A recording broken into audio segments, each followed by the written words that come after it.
दोस्तों अक्सर हमें पर्सनल लोन की ज़रूरत होती है और हम सभी सोचते हैं कि अगर सरकारी बैंक से हमें पर्सनल लोन मिल जाए, एक तो वहाँ से सस्ता मिलेगा और एक सरकारी बैंक की बात ही अलग होती है। तो इसी के बीच में आपको आज इस वीडियो में बताने जा रहा हूँ एक सरकारी बैंक जिससे पर्सनल लोन आप ले सकते हैं। उसकी क्या टर्म एंड कंडीशंस हैं, कौन-कौन लोग लोन ले सकते हैं, कितना लोन मिलेगा और क्या-क्या डॉक्यूमेंट आपको देने होंगे, कितनी उम्र होनी चाहिए, ये सभी चीज़ें आपको इस वीडियो में पता चल जाएँगी। और आज हम बात करने जा रहे हैं बैंक ऑफ महाराष्ट्र की। अगर आप बैंक ऑफ महाराष्ट्र से लोन लेना चाहते हैं, तो किस तरह से आप अप्लाई कर सकते हैं। तो वीडियो में बने रहें। चैनल पे अगर पहली बार आए हैं, तो चैनल को सब्सक्राइब कर लें, वीडियो को लाइक और शेयर करना ना भूलें। तो बैंक ऑफ महाराष्ट्र आपको 3 तरह के लोन प्रोवाइड करता है।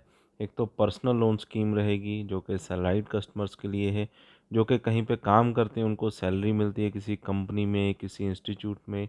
इसके अलावा personal loan scheme for professionals जो कि बिज़नेस करते हैं, किसी प्राइवेट लिमिटेड कंपनी के साथ जुड़े हुए हैं। इसके अलावा personal loan scheme for business class यानी कि जिनका अपना बिज़नेस है, बिज़नेस ओन करते हैं, उनको भी लोन की ज़रूरत होती है, तो उनके लिए भी लोन यहाँ पे प्रोवाइड किया जाता है। तो सबसे पहले हम देखते हैं personal loan scheme for salaried customer. इसमें यहाँ पे बैंक आपको बताता है कि लो ईएमआई रहेगी, हायर लोन अमाउंट मिलेगा, लोन को आप ट्रैक भी कर सकते हैं। सिंपली डिस्बर्समेंट आपके बैंक अकाउंट में हो जाएगी, मिनिमम डॉक्यूमेंटेशन के ऊपर, लोएस्ट प्रोसेसिंग फ़ीस रहेगी, हिडन चार्जेस नहीं रहते हैं, प्री पेमेंट पेनल्टी यहाँ पे आपको नहीं लगती है। प्रोसेसिंग फ़ीस की बात करें, 1% प्रोसेसिंग फ़ीस रहती है आपके लोन अमाउंट के ऊपर और आपका जो लोन अमाउंट है 20 टाइम्स आपको मिल सकता है आपकी ग्रॉस मंथली इनकम के ऊपर, या मैक्सिमम 20 लाख रुपए तक का आप ले सकते हैं। इन दोनों में से कोई भी एक अमाउंट आपको मिल जाएगा। मोटा माटी हम मान कर चले कि 20 लाख का अमाउंट आपको यहाँ पे मिल सकता है। मिनिमम एनुअल इनकम आपकी सालाना इनकम 3 लाख रुपए होनी चाहिए और महीने का हम मान कर चले तो 25,000 आपकी सैलरी होनी चाहिए। गारंटर की अगर हम देखें तो गारंटर की ज़रूरत यहाँ पे नहीं होती है, बैंक ने बता रखा है। और यहाँ पे बैंक ऑफ महाराष्ट्र दावा करता है कि हम लोएस्ट इंटरेस्ट रेट ऑफ़र करते हैं पर्सनल लोन के सेक्शन में। जितने भी बैंक्स पर्सनल लोन दे रहे हैं सबसे कम इंटरेस्ट रेट हम ही चार्ज करते हैं। तो कितनी इसमें सच्चाई है ये आप जब लोन लेंगे तो ही आपको पता चलेगा। लेकिन प्राइवेट कंपनी और एनबीएफसी कंपनी से तो इनका जो इंटरेस्ट रेट है वो कम ही होता है, ये चीज़ तो हमें भी पता है। तो बात कर लेते हैं कि डॉक्यूमेंट क्या क्या चाहिए होंगे। प्रूफ ऑफ आइडेंटिफिकेशन के लिए इलेक्शन आईडी कार्ड दे सकते हैं, पैन कार्ड दे सकते हैं, Aadhaar card, driving licence, photo identity card, passport, इनमें से कोई भी एक डॉक्यूमेंट दे सकते हैं। प्रूफ ऑफ रेजिडेंस की बात करें, इलेक्ट्रिसिटी बिल दे सकते हैं, election ID card, telephone bill, Aadhaar card, driving licence, passport दे सकते हैं। सैलराइड पर्सन के लिए ओरिजिनल सर्टिफाइड कॉपी आप दे सकते हैं, लास्ट 3 मंथ की सैलरी स्लिप। इसके अलावा आईटी रिटर्न दे सकते हैं पिछले 2 साल की, या फिर फॉर्म 16 फिल कर सकते हैं अगर आपके पास आईटी रिटर्न नहीं है।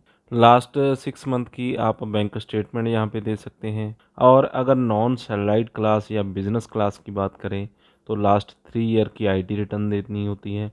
और 2 year in case of professional, अगर आप प्रोफेशनल हैं तो 2 साल की देनी होगी। इसके अलावा आपका balance sheet, income profit loss amount balance sheet, audit report, यानी कि जो भी आपका लेखा जोखा होगा आपके बिज़नेस का वो यहाँ पे आपको शो करना होगा। और इसमें shop establishment, tax registration copy, company registration licence, bank statement for 1 year. और इसके अलावा अगर और डॉक्यूमेंट चाहिए होंगे वो टाइम पे आपको बता दिए जाएंगे किसी स्कीम के तहत अगर आपको चाहिए होगा। इसके अलावा अगर हम इंटरेस्ट रेट की बात करें कि इंटरेस्ट रेट कितना आपको चार्ज होगा, तो मिनिमम स्टार्ट हो जाता है 10% पर एनम, यानी कि सालाना 10% तो आपको लगेगा ही। उससे ऊपर भी जा सकता है। तो उससे ऊपर का अगर आपने चेक करना है पूरा डीप, तो यहाँ पे एक आपको लिस्ट मिल जाएगी जिसमें आपके सिबिल स्कोर के अकॉर्डिंग भी यहाँ पे बताया जाता है। यानी कि सिबिल स्कोर ज़्यादा होगा तो इंटरेस्ट रेट कम रहेगा, सिबिल स्कोर कम होगा तो इंटरेस्ट रेट ज़्यादा रहेगा। ये चीज़ आपने यहाँ पे मान कर चलना है। अगर 600 से कम सिबिल स्कोर है तो 10.80% से स्टार्ट होगा इंटरेस्ट रेट। और अगर आपका सिबिल स्कोर अच्छा है, 800 है या उससे भी ज़्यादा है, तो 8.80% से स्टार्ट होगा। तो बेसिक सी चीज़ होती है कि अगर आपका सिबिल स्कोर अच्छा है तो इंटरेस्ट रेट आपको कम ही लगता है। इसी के साथ आप अपना जो लोन अमाउंट है उसे काउंट भी कर सकते हैं। मान लीजिए मैं यहाँ पे कोई भी अमाउंट डाल देता हूँ। अगर मैं यहाँ पे लोन लेना चाहता हूँ, 2 लाख का अमाउंट मैंने डाल दिया। इंटरेस्ट रेट मैं यहाँ पे ले लेता हूँ 15% का, क्योंकि 10% तो बहुत कम लोग होते हैं जिनको स्टार्टिंग का जो रेशो होता है वही मिलता है। उससे ज़्यादा का ही चार्ज होता है, क्योंकि सिबिल स्कोर 800 से प्लस होना बहुत ही मुश्किल होता है। लोन के टेन्योर की बात करें तो टेन्योर यहाँ पे 1 साल, 2 साल, 3 साल, 5 साल, 30 साल तक का भी आप रख सकते हैं। मैं यहाँ पे 5 साल का सिलेक्ट कर लेता हूँ और इसके बाद मैं शो ईएमआई पे क्लिक करता हूँ। तो 2 लाख का अमाउंट अगर मैं 15% ब्याज के ऊपर लेता हूँ 5 साल के लिए, जो मेरी मंथली ईएमआई बन जाएगी 4,758 रुपये। टोटल इंटरेस्ट यहाँ पे बन जाएगा 8,54,079 रुपये। टोटल जो इंटरेस्ट बन जाएगा 85,479 रुपये। टोटल जो रीपेमेंट करना होगा 2,85,479 रुपये। तो इस तरह से आप अपना जो इंटरेस्ट रेट है लोन लेने से पहले काउंट कर सकते हैं। एक आपको अंदाज़ा हो जाता है कि आपको कितना ब्याज लगने वाला है। और इसमें जो बेसिक चीज़ होती है कि अगर आप अपना जो टेन्यूर है वो कम रखते हैं, मान लीजिए आप 2 साल का रखते हैं कि 2 साल में आप रीपेमेंट कर देंगे, तो उतना आपका इंटरेस्ट रेट जो है वो कम होता जाता है। तो यहाँ पे मैंने 2 लाख 2 साल के लिए सिलेक्ट किया। ईएमआई मेरी बढ़ गई 9,697 हो गई। इंटरेस्ट मेरा रह गया 32,736। अमाउंट सेम है, टाइम मैंने कम कर दिया, ईएमआई में ज़्यादा पे कर रहा हूँ, तो इंटरेस्ट मेरा करीब करीब आधे से भी कम पे आ चुका है। तो इस तरह से आपको अपना जो प्लान है वो बनाना है लोन लेने के लिए, क्योंकि टेन्योर जो होता है वो आपके अपने हाथ में होता है कि कितना टेन्योर आपने रखना है। ज़्यादा रखेंगे इंटरेस्ट रेट ज़्यादा देना होगा, और कम रखेंगे तो इंटरेस्ट रेट आपको कम देना होगा। तो ये तो हो गई बेसिक बात कि आपको क्या क्या टर्म एंड कंडीशंस और क्या क्या डॉक्यूमेंट चाहिए होंगे, कितना ब्याज लगेगा।